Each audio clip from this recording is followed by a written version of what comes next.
Il y a 6 mois à peu près, jour pour jour, sauf erreur, nous étions dans la même salle, j'étais au même endroit, Jean-Luc aussi, et quelques-uns et quelques-unes d'entre nous ici présents. Et nous terminions, je me souviens, sauf erreur, il y avait Martin Pradel qui était là, ton avocat français, en disant qu'on espérait une bonne surprise et que c'était le 31 mars, je crois, il y avait une audience et qu'elle se terminerait, je ne sais pas, par un nouvel acquittement. On l'a vu là. Voilà. Bon, malheureusement, ça n'a pas été le cas et on est à nouveau ensemble. D'être ensemble, c'est un plaisir. Par contre, on aurait préféré s'en dispenser.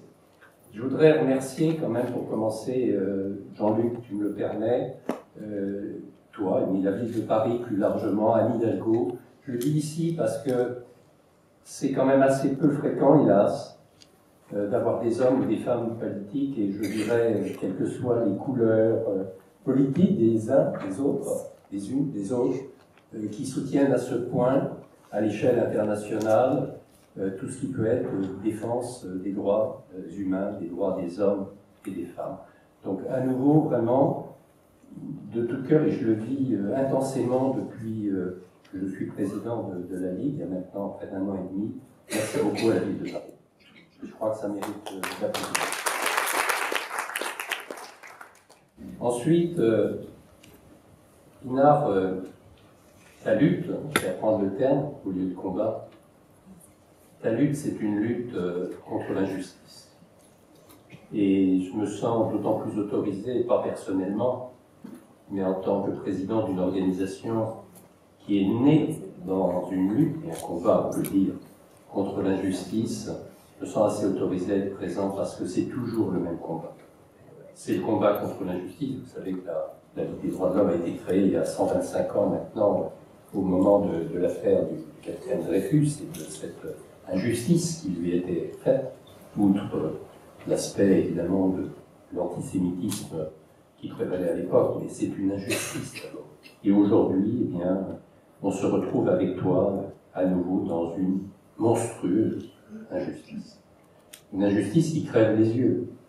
Il suffit de rappeler qu'il y a eu 4 décisions d'acquittement, sauf erreur, en 2006, 2008, 2011, 2014. 4 acquittements. Et néanmoins, le rouleau compresseur est toujours en marche. Et le dernier acquittement, donc, en 2014, ça fait quand même 9 ans maintenant, n'a pas empêché qu'en 2022, la Cour suprême de Turquie revienne sur cet acquittement pour venir réentamer les poursuites, te condamner et donner lieu en début janvier 2023 à un mandat d'arrêt international. Ça se suffit pour dire que l'injustice est là et que c'est pas la justice qui est saisie du problème, c'est un problème éminemment politique. Alors il faut dire, Pinard, que tu as coché toutes les cases pour indisposer le pouvoir turc.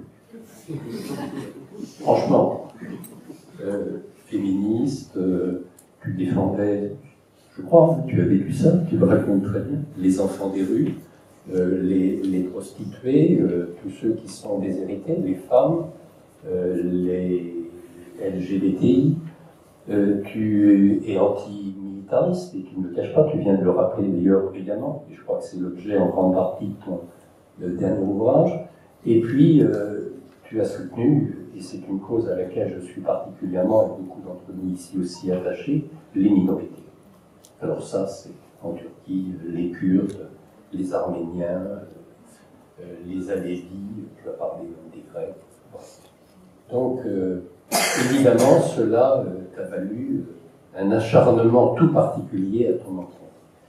Et ce que je voudrais dire, je ne voudrais pas être trop long, mais ce qui est aussi très révélateur de la situation dans laquelle tu te trouves, c'est le chef d'accusation, l'infraction qui t'est reprochée, le terrorisme. Tu es une grande terroriste. Tu es une terroriste.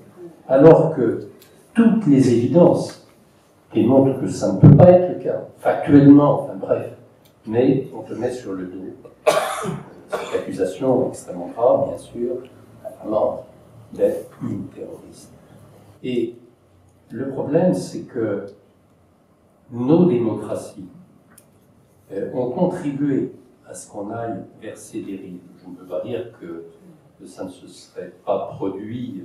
Mais pourquoi? Parce qu'au nom de la lutte antiterroriste, des pays qui étaient des pays occidentaux, on va les qualifier comme tels, qui étaient des pays démocratiques, ont perdu leur âme et ont joué avec les atteintes aux libertés et aux droits fondamentaux.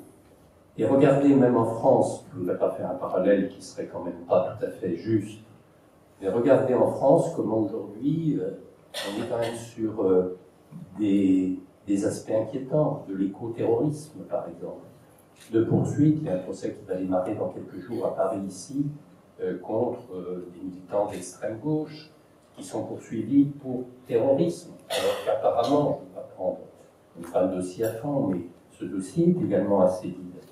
Donc on voit que cette charge, et ne parlons pas des pays par exemple du Maghreb, la Tunisie, l'Algérie, qui ont instauré comme un système de poursuite des opposants, des défenseurs des droits de l'homme, des journalistes, des militants, des artistes, qui ont instauré comme un moyen de poursuite le recours à cette infraction de terrorisme.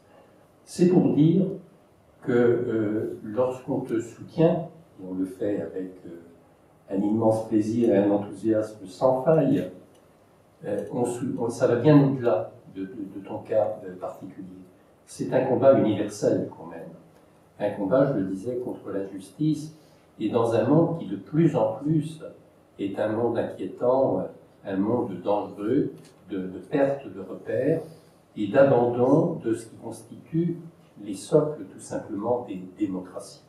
Parce que la lutte contre l'injustice, ce n'est jamais que la défense des libertés, de l'égalité, de la fraternité, de la lutte contre toutes les discriminations, et puis du soutien à ceux et celles qui sont dans des situations, comme tu l'as fait, de précarité, qui sont des délaissés, des laissés pour compte des sociétés. Et c'est ça, évidemment, qui déplaît au pouvoir en place, qui sont soit des pouvoirs purement dictatoriaux, soit des pouvoirs complètement minés par le règne de l'argent et du capitalisme. Et je crois que la Turquie réunit un peu les deux conditions, d'où cette acharnement. Alors, je terminerai vraiment cette fois en disant qu'on espère à nouveau, contre vents et marées, sans nourrir d'illusions excessives, on espère à nouveau que tout ce soutien dont tu bénéficies, vous évoquiez, toutes les personnes qui vont aller là-bas, à Istanbul, dans des conditions qui ne sont pas toujours faciles, on a vu les images tout à l'heure, eh bien, tout cela, c'est indispensable. Et il ne faut pas croire que c'est inutile. La preuve, d'ailleurs, si le pouvoir turc développe une armada de policiers autour du palais de justice, c'est qu'il n'est pas si sûr que cela de lui-même. Donc, il faut continuer petit à petit à essayer de le faire vaciller. Et tu y contribues, toi, tu le gênes, sinon il n'y aura pas de nouveau procès. Donc, continue de le gêner avec notre soutien absolument absolu. Et puis, nous, on continuera aussi, dans la mesure de nos forces, à te soutenir. Puis, une dernière fois, je te l'ai déjà dit la fois dernière, c'est en train de me revenir, tu as un tel sourire que tu me fais fondre.